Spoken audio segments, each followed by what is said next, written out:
त्रिपुरानि थागिबि सुबुं सानै लाइमोन त्रिपुरिखौ पुलिसा अनागार खालामदों।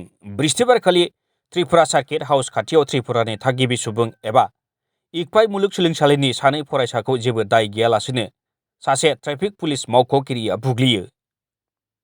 बे सानै बुजानाय त्रिपुरानि थागिबि लाइमोनफोरनि गेजेराव अभिजित देब बार्माया हादरारि मुवाइ थाइ गेलेगिरि।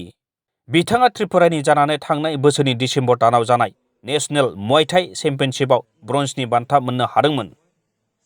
बे सानै फरायसानि दायआ जाबाय गिबि मन्थ्रि बिप्लब कुमार देबआ सार्किट हाउसआव फैनाय समाव मटरा गाज्रि जानानै लामा सेराव थानाय।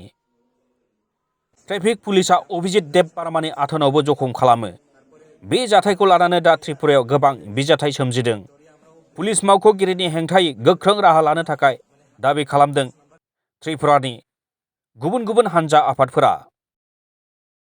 कोई सीसी कैमरा ना है कोई जगह दुकाया पूरा मार से मेन पाड़े मार से কোনখানে মারছে মেন পাড়ে মিস্টার কনভয় এসেছে ঠিক আছে তাদের গাড়ি স্টপ হয়ে গেছে এটা হতেই পারে কারণ গাড়ি হচ্ছে মেশিনারি জিনিস তারপর তাদেরকে যে ট্রাফিক অফিস ওই যে আপনার আস্তবলের সামনে যে ট্রাফিক অফিস যেটা আছে হেড অফিস ওইখানে নিয়ে তাদেরকে এমনভাবে মারধর করা হয়েছে তাদের প্রাইভেট পার্টস সুদ্ধা তারা কিন্তু সারেনি।